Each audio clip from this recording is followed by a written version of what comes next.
करीब 1.5 साल पहले एक शांत सा गांव सुर्खियों में आता है। हुआ दरअसल ये कि गांव के राजगोपाल को अपनी बेटी की शादी करनी थी। पैसों का ये इंतजाम करने के लिए उन्होंने अपनी 1 एकड़ जमीन गांव के एक दूसरे किसान को बेचने का फैसला किया। लेकिन राजगोपाल जब रजिस्ट्री कराने के लिए कचहरी पहुंचे तो पता चला कि जो जमीन आज से 30 साल पहले उन्होंने अपने खून पसीने की कमाई से खरीदी, वो तो उनकी है ही नहीं। वो जमीन तमिलनाडु वक्फ बोर्ड के नाम पर है। राजगोपाल सन्न रह गए। वक्फ बोर्ड से जब पता किया गया तो पता ये चला कि सिर्फ राजगोपाल का ही खेत नहीं, बल्कि पूरा का पूरा गांव ही वक्फ बोर्ड का हो गया है।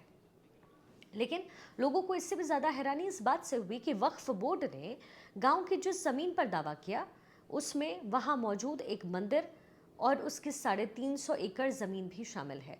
और मजे की बात यहाँ ये है कि भगवान चंद्रशेखर का मंदिर तकरीबन 1500 साल पुराना है, यानी इस्लाम के जन्म से भी 100 साल पुराना। ये खबर सामने आई तो वक्फ बोर्ड पर सवाल उठने शुरू हुए। वक्फ बोर्ड पर जमीन कब्जा करने वाले माफिया की तरह काम करने का आरोप लगने लगे और मामला सुप्रीम कोर्ट तक पहुंच गया। ये कहानी आज इसलिए जरूरी है क्योंकि वक्फ बोर्ड आज चर्चा में है, क्योंकि कहा यह जा रहा है कि मोदी सरकार जल्दी वक्फ बोर्ड को लेकर बिल लाएगी। लेकिन सवाल यह है कि ये वक्फ बोर्ड है क्या और इसे लेकर इतना विवाद क्यों रहता है। हम इस वीडियो में आपको भारत में वक्फ बोर्ड और उससे जुड़ी हर एक बात बताएंगे, लेकिन उससे पहले आपको एक बयान के बारे में बताते हैं। ये बयान कर्नाटक के गुलबर्गा के वक्फ जिलाध्यक्ष सैयद हबीब ने दिया। उन्होंने कहा था कि मुसलमानों के लिए किसी रिजर्वेशन मुसलमानों को जरूरत नहीं है। उनके पास गुलबर्गा में ही 27,000 एकड़ से ज्यादा की वक्फ लैंड है। अगर मुसलमान वक्फ को सही से मैनेज कर ले तो हुकूमत तक उनसे कर्ज लेने को मजबूर हो जाएगी। उनका ये जो बयान था वक्फ बोर्ड की ताकत और उसकी आर्थिक हैसियत को बताता है, और इस दावे में दम भी है क्योंकि आज आर्मी और रेलवे के बाद वक्फ बोर्ड भारत का तीसरा सबसे बड़ा लैंड पूल रखता है। पूरे देश में 30 से ज़्यादा वक्फ बोर्ड है, जिसमें एक सेंट्रल वक्फ बोर्ड है और 32 स्टेट वक्फ बोर्ड है। और इसके पास आज तकरीबन 12 लाख से ज़्यादा की संपत्तियां हैं। 12 लाख एकड़ से ज़्यादा की लैंड है जिसकी कीमत 1.5 लाख करोड़ तक की हो सकती है। इसमें भी मजे की बात यहाँ ये है कि 2012-13 तक वक्फ बोर्ड के पास तकरीबन 4 से 5 लाख एकड़ जमीन थी, यानी बीते 10 से 12 साल में वक्फ बोर्ड की जमीनें दोगुने से भी ज्यादा हो चुकी हैं। और कई बार तो ऐसा भी हुआ है कि वक्फ ने किसी के मंदिर, किसी के घर, किसी दूसरे संस्थाओं की ज़मीन पर दावा किया और वो लोग मजबूर होकर के अपने ज़मीन पर कब्जा होते देखते रह गए।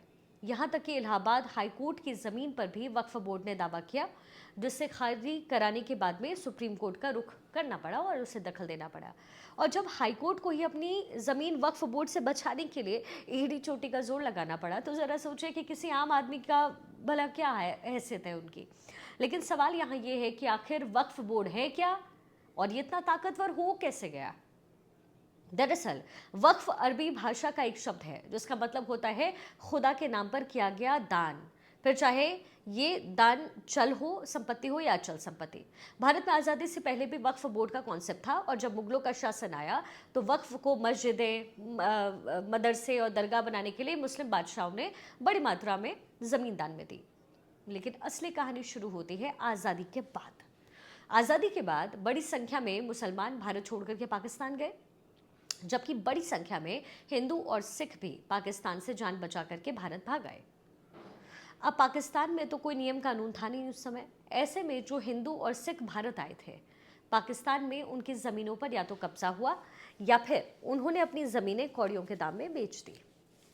जबकि भारत के जो मुस्लिम पाकिस्तान जा रहे थे उनमें से ज़्यादातर ने भारत छोड़ने से पहले अपनी ज़मीनें वक्फ बोर्ड के नाम पर कर दी ताकि उन पर कब्जा ना हो सके। इस तरीके से वक्फ बोर्ड के पास बड़ी मात्रा में ज़मीनें आ गई। समझ गए आप। 1954 में जवाहरलाल नेहरू के दौरान में वक्फ बोर्ड को लेकर एक कानून बना। ये कानून इसलिए बनाया गया ताकि ऐसी ज़मीनों और संपत्तियों को ठीक से मैनेज किया जा सके और उन पर कब्जा ना हो सके। लेकिन वक्फ बोर्ड इस मकसद को जल्द ही भूलता नजर आया।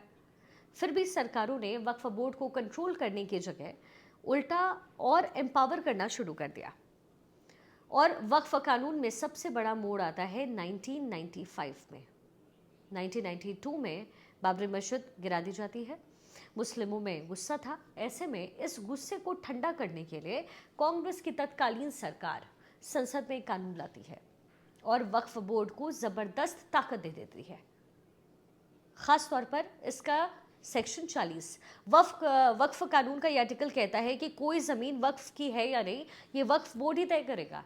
वही इसका आर्टिकल 3 कहता है कि अगर वक्फ किसी जमीन पर अपना दावा कर दे तो दावा करने भर से ही वो संपत्ति उसकी हो जाती है, और अगर दावा गलत है तो ये साबित करने की जिम्मेदारी होगी जमीन के मालिक की, ना कि वक्फ बोर्ड की। यानी वक्फ बोर्ड के लिए सिर्फ इतना ही काफी है कि वो अपना दावा ठोक दे। इसके बाद साल 2013 में मनमोहन की सरकार आई, मनमोहन सिंह की। उस दौरान भी वक्फ के एक्ट में एक बड़ा बदलाव हुआ और इसे और ताकतवर बनाया गया। यानी वक्फ बोर्ड अब एक तरीके से संप्रभु संस्था बन गई है और जहां इसके फैसलों को भारत के सुप्रीम कोर्ट तक में चुनौती नहीं दी जा सकती है।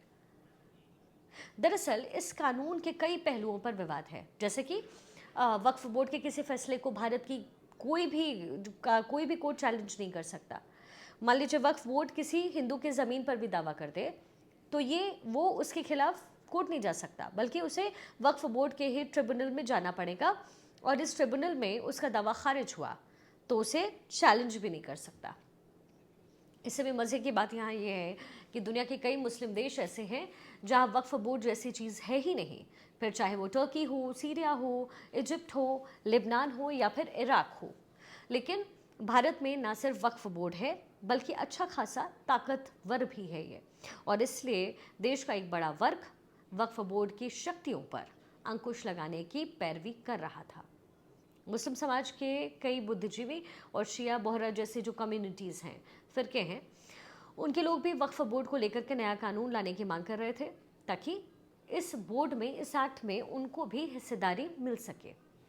खबरें ये भी थी कि मोदी 3.0 में इसे लेकर के कानून आ सकता है। हालांकि चुनाव में जिस तरीके से बीजेपी बहुमत के आंकड़े से पीछे रह गई, उसे देखते हुए ये लगा था कि शायद गठबंधन की मजबूरी में कहीं ये बिल ठंडे बस्ते में न चला जाए। लेकिन अब प्रधानमंत्री मोदी ने संकेत ये दिया है कि वो पहले की ही तरह बड़े फैसले लेते रहेंगे और गठबंधन धर्म इसमें आड़े नहीं आएगा। तो कहने का मतलब ये है कि वक्फ बोर्ड को लेकर के बहुत जल्द भारत में कानून बन सकता है।